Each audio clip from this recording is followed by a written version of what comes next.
All right, your national forecast, and this is the waning hours of spring. Spring going out with a bit of a bang.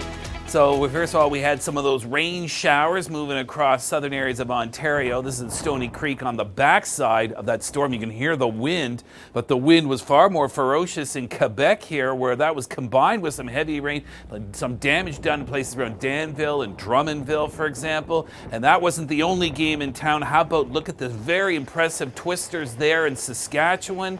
There were numerous tornado watches and warnings even, and some damage done. So Environment Canada and the Northern Tornadoes Project will likely be teaming up, investigating and trying to confirm how many tornadoes happened and what kind of damage they inflicted, and therefore giving them an official rating. Hey, guess what happens later this evening? Summer arrives. If you're in Newfoundland, it's in the wee hours of tomorrow morning. But let's begin in the west, because it is not going to feel like a summer weekend. Not today in BC and not through the weekend in Alberta.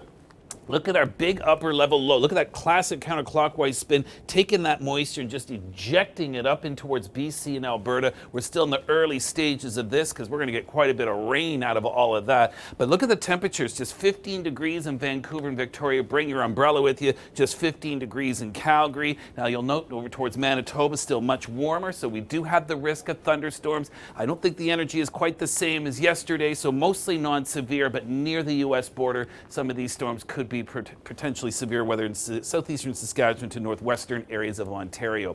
So let's shift now to our big story, and that is going to be the rain. Now it'll be from Saskatchewan to British Columbia, but we're focusing in on Alberta. Just take a look. This is overnight tonight. That heavy slug of rain butting up against the hills there, and snow. So that's going to be some heavy, wet snow, and this will be some heavy rain with you into towards Red Deer, Calgary, Drumheller, certainly into the foothills. That continues right through tomorrow morning. By about just probably while you're finishing off the dinner dishes in Calgary, the rain is going to be tapering off in its earnest. Still lingering though into the foothills, southeastern BC, that starts to settle down. Saskatchewan, you've got a soggy Saturday, so totals could be in excess of 150 millimeters of rain right near the foothills. Otherwise, it's a 50 to 100 millimeter rain event in parts of Saskatchewan and Alberta. Not so much Edmonton and even Prince Albert, not a big rain for you, but down towards Saskatoon, you could be on the northern flank of this heavy rain.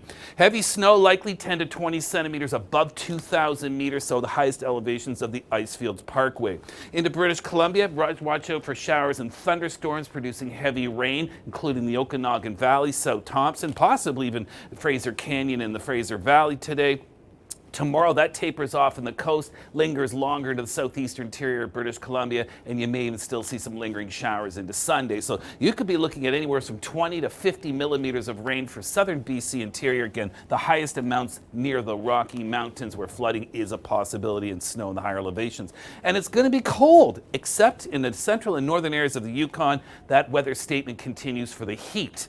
Now let's go to the east. We've got a couple of systems here to talk about. First of all, temperatures very close to seasonal values. Toronto to Montreal, above seasonal a bit in New Brunswick and PEI. Thunderstorm potential in southwestern Ontario, torrential downpours and strong winds through the mid-afternoon likely, and then we'll watch for our complex of storms moving their way from northwestern Ontario first thing in the morning in Lake Superior, right across the Nickel Belt, Cottage Country, and potentially the GTA. Again, strong winds and heavy rain, eastern Ontario and Quebec tomorrow evening and tomorrow night. So boaters, campers, and hikers, beware of that on Saturday. Sunday will be a calmer day, but then the heat and the humidity kicks into high gear. Scattered showers and thunderstorms moving across the east coast today, mainly northern New Brunswick towards Newfoundland, some wind and some rain.